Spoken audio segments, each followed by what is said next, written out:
Socrates had a mean, nagging wife. He always said that being married to her was good practice for philosophy. Well, that's just one of the many gems from this outstanding book. The Obstacle is the Way. It's not a new book, but it's an oldie but a goodie from Ryan Holiday. You might know Ryan Holiday as the man behind Daily Stoic, where he shares tips and ideas from Stoic philosophy. And if you're not familiar with Stoic philosophy, it's an ancient philosophy best popularized by people like Epictetus, Marcus Aurelius, Seneca, and so on. It's an ancient philosophy about how to deal with the problems in life and about how to reframe your life in a different way. Almost everybody these days is a fan of Stoic philosophy, due in no small part to Ryan Holiday's work. Also, he's been featured on things like Tim Ferriss's podcast, where these ideas have spread like wildfire throughout all of Silicon Valley and in startup culture and in entrepreneurship, because it is a lot about dealing with setbacks. So I want to do a quick book review here of The Obstacle is the Way from Ryan Holiday.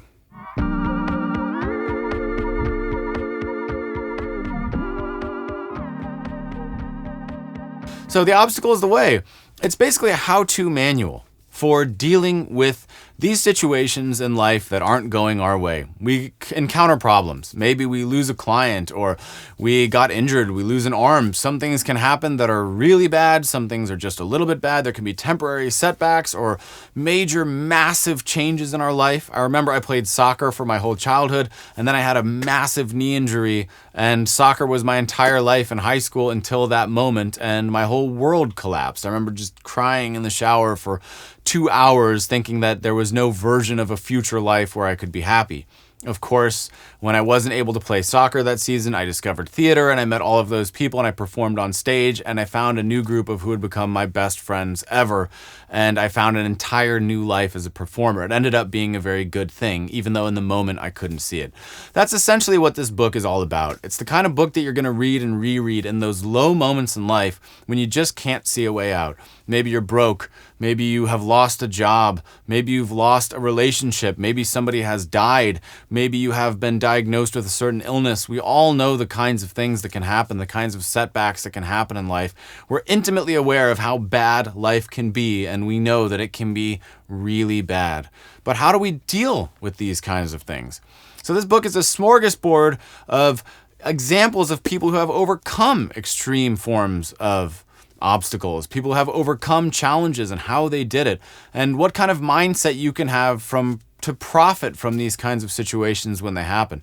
So very, very useful tips in here. I'm going to share a few quotes with you from it that I really enjoy. All right, there we go. So first of all, he talks about how our life is hardly ever a straight path towards success, something that I talk about on my podcast, Beat the Often Path. It's a core tenet of my podcast as well.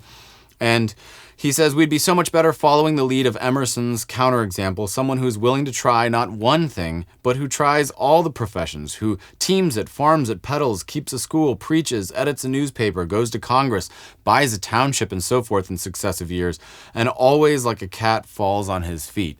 So basically suggesting that there's not one straight path towards anything that we want, and we need to recontextualize what success means, which again is one of the core principles of my podcast and kind of what I'm harping on and on about all the time with you guys anyways.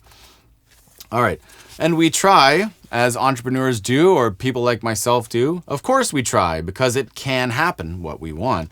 But we should be ready for it not to. And we need to be able to find a greater purpose in this suffering and handle it with firmness and forbearance.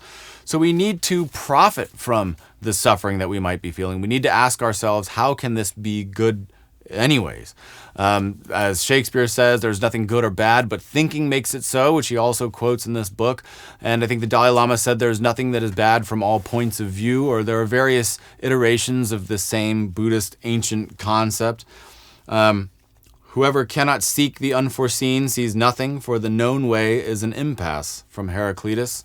So there are so many different times in life where we have to ask ourselves, what can we gain from this seemingly only negative thing? And this book will really help you.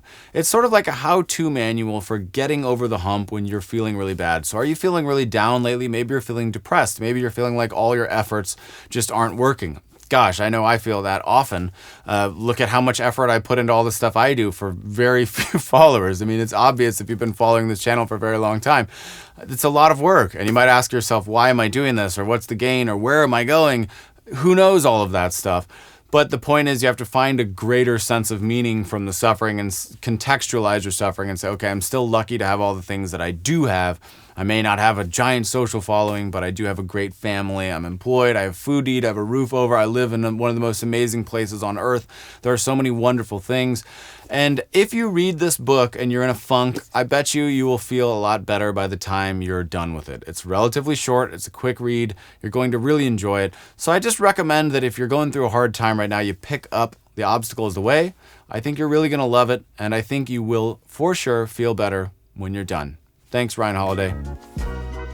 As always, if you like these kinds of book reviews, make sure you like the post. Make sure you gently tap that subscribe button. I don't want you to damage the subscribe button when you hit it. That's just cruel. Just gently tap it. That's enough. And if you want to turn on the notifications on YouTube and all of that, that would really make my day.